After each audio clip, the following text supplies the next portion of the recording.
Bienvenido a Ciudadanía de Cristal, tu canal YouTube que tiene como finalidad crear empatía social a través del análisis crítico de la realidad y, si se puede, crear un mundo un poquitito mejor. Si te gusta el canal, por favor suscríbete. Si te gusta mucho, dale like, y si te gusta re mucho, dale re like. El día de hoy el programa se titula La vacuna de COVID y su desafío civilizatorio. 700,000 personas han perdido la vida en el planeta y 50,000 concretamente en México. El Estado nos ha mostrado su incapacidad de poder generar las condiciones necesarias para atender la pandemia, no para ir detrás de la pandemia o ser reactivo frente a lo que sucedió con la pandemia. De nada sirve o de poco sirve que las grandes potencias como China y Estados Unidos se echen la culpa de quién generó el virus, pero finalmente algo queda claro.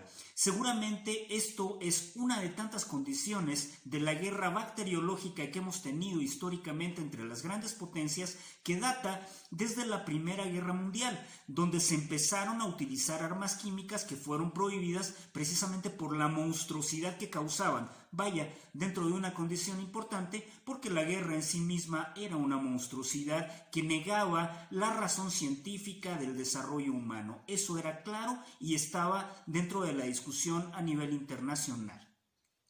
En el desarrollo de las Naciones Unidas me parece muy importante, y la Organización Mundial de la Salud, no encontramos una respuesta clara todavía de cómo poder atacar la pandemia. Se habla del uso de cubrebocas, se habla del uso de caretas, se habla del uso de mascarillas que tienen funciones de inhalación y exhalación, se habla también de la sana distancia, se habla de quedarte en casa. Pero todas estas medidas finalmente no han puesto necesariamente un freno o un alto a la pandemia. Son paliativos, son condiciones menores que no necesariamente llevarán a la extinción de la misma. Y la última noticia es que Rusia ha creado una vacuna que ya patentó y que ya se encuentra en el mercado y que se pondrá en venta y en disposición en América Latina.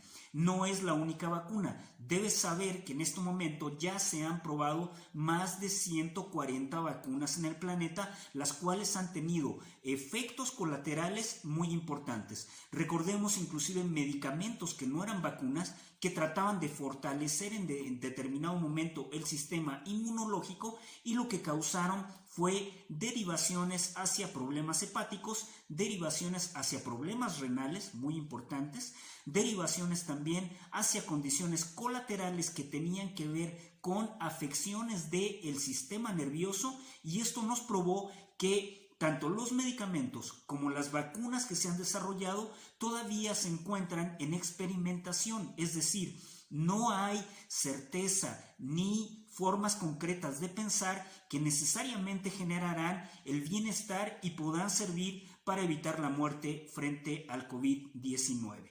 Sin duda alguna, el COVID-19 es un reto civilizatorio que nos muestra en primera instancia que el Estado neoliberal sacrificó a los ciudadanos, sacrificó a la población en pos de desarrollar las condiciones económicas de unos cuantos en detrimento de la mayoría. Es decir, hemos visto a los obreros yendo a sus trabajos pese a que existe la pandemia como tal para generar la producción. Hemos visto a los campesinos, pese a que existe la pandemia, arar los campos y estar en constante interacción con mercaderes que van a comprar precisamente los insumos de la producción. Hemos visto también a los universitarios tomar clases en sistemas virtuales y generar condiciones de desencuentro social en universidades no preparadas para poder brindar clases a nivel de sistemas virtuales, y más aún, sistemas educativos que nunca estuvieron preparados para ello. Hemos visto que esta forma de recluirnos en casa, de quedarnos en casa, tiene dos estrategias. En primera instancia, si bien es cierto, puede ser una forma de paliar, de atenuar las condiciones de la pandemia, en segunda instancia es una forma de control social. Si tú revisas lo que sucedía antes de que se generara la pandemia en el mes de marzo en casi todo el planeta de este año, de este infausto año 2020, lo que pasaba es que habían diferentes movimientos de a nivel político y a nivel social en América Latina. Chile se levantaba para reestructurar el Estado neoliberal. México se levantaba ante un nuevo paradigma de desarrollo para combatir la corrupción y la impunidad. En Estados Unidos habían desencuentros mayúsculos de grupos neonazis, de grupos fascistoides, de grupos racistas en contra de migrantes y en contra de las minorías que habían causado evidentemente una reacción de manera brutal en torno al gobierno de Donald Trump. En Europa, Alemania ya presentaba los signos de debilidad en la conducción económica del planeta y concretamente en la Comunidad Económica Europea, es decir, la Comunidad Económica Europea languidecía, se empezaba a resquebrajar. Países como España, países como Grecia tenían ya los atavismos y las condiciones difíciles de su precario desarrollo capitalista dentro de esta comunidad.